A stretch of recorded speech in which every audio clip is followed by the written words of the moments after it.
नाज़रीन, कब्र पर पानी क्यों डालते हैं?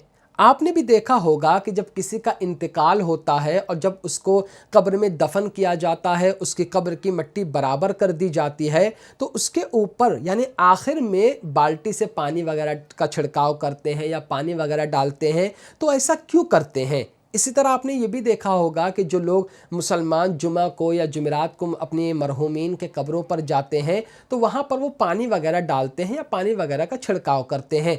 तो ऐसा क्यों करते हैं? और हो सकता है कि आप भी ऐसा करते हो, लेकिन आपको मालूम नहीं है कि ऐसा किया क्यों जाता है। और सबसे बड़ा सवाल कि ऐसा करने से मुर्दे को क्या फ़ायदा पहुंचता है, ये सारी चीज़ मैं आपके सामने पेश करने वाला हूं। और अल्लाह के रसूल सल्लल्लाहु अलैहि वसल्लम का एक ऐसा फरमान भी सुनाने वाला हूं जिसको सुनकर आपका ईमान ताज़ा हो जाएगा। अस्सलामु अलैकुम वरहमतुल्लाहि वबरकातुहू।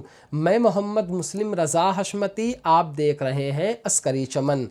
नाज़रीन देखिए, जब भी किसी के यहाँ किसी मुसलमान का इंतकाल होता है तो उसके घर वाले कोशिश करते हैं कि जितना ज़्यादा हो सके कुरान पाक की तिलावत करें, दरूद पाक पढ़ें और उन सब नेक काम का सवाब मुर्दे की रूह को ईसाले सवाब करें। और वो हमेशा उसके लिए मगफिरत की दुआ करते हैं, उसकी कब्र पर जाते हैं तो फातिहा पढ़ते हैं ताकि जिंदों की तरफ से मुर्दों को फ़ायदा पहुँच सके। ठीक है, लेकिन सवाल जहन में ये आता है कि ये सारी बातें तो ठीक है, हम फातिहा पढ़ते हैं, दरूद पढ़ते हैं और उसका सवाब हम अपने मुर्दों को पहुंचाते हैं, लेकिन कब्र पर पानी डालने का क्या मतलब है? इससे क्या मुर्दे को कोई फ़ायदा पहुंचता है? ऐसा क्यों किया जाता है? वजह क्या है? तो देखिए, वजह बहुत बड़ी है और इसको समझना आप पर काफ़ी ज़्यादा ज़रूरी है। पहला हवाला सुनिए। हज़रत मुल्ला अली क़ारी रदी अल्लाह ताला अन्हु अपनी बहुत ही मशहूर किताब मिरकात शरह मिशकात में इरशाद फरमाते हैं कि हज़रत तीबी रदी अल्लाह ताला अन्हु ने फरमाया कि कब्र पर पानी डालने यानी कब्र पर पानी छिड़कने में हिकमत ये है कि ऐसा करने से यानी कब्र पर पानी छिड़कने से अल्लाह तबारक व ताला की रहमत और उसकी मेहरबानियाँ उस कब्र वाले की तरफ मुतवज्जा होती हैं। तो जाहिर सी बात है, जब पानी का छिड़काव होगा, रब की रहमत उस मुर्दे की तरफ मुतवज्जा होगी, उसकी तरफ आएगी, तो मुर्दे को उससे ज़रूर भी ज़रूर फ़ायदा हासिल होगा, सुकून हासिल होगा, उसकी कब्र से अजाब दूर हो जाएगा।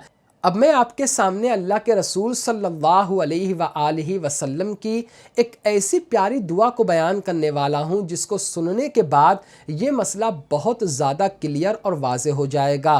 फरमाते हैं कि जब अल्लाह के रसूल सल्लल्लाहु अलैहि वसल्लम किसी की कब्र पर तशरीफ़ ले जाते तो आपने अलग अलग दुआएं मांगी हैं और उन मुक़द्दस दुआओं में से एक दुआ ये भी है, ऐ अल्लाह इसके गुनाहों को पानी और बर्फ़ और ओले से धो दे।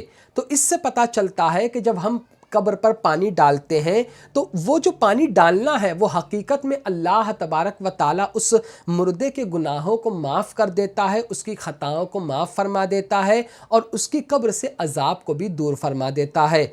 नाज़रीन, हमारे बुज़ुर्गों का एक तरीका रहा है कि जब भी वो कब्र पर जाते थे तो कब्र वाले के लिए दुआ करते कि ऐ अल्लाह इसकी कब्र को सैराब कर और इसकी कब्र को ठंडा कर दे। कहने का मतलब ये है कि कब्र पर पानी डालने की बहुत ही ज़्यादा फजीलत या यूँ कह लीजिए कि फ़ायदे हैं जिससे मुर्दे को फ़ायदा पहुँचता है। तो अगर आप कब्र पर जाते हैं तो कब्र पर पानी डाल सकते हैं, पानी का छिड़काव कर सकते हैं, चाहे अभी आपने मुर्दे को दफन किया है या दफन किए हुए कुछ वक्त हो गया, जब भी आप जाएं तो पानी डाल सकते हैं। उम्मीद करता हूं कि ये सारी बातें आप काफ़ी अच्छी तरह से समझ गए होंगे। तो आज की वीडियो में सिर्फ इतना ही। अस्सलामु अलैकुम।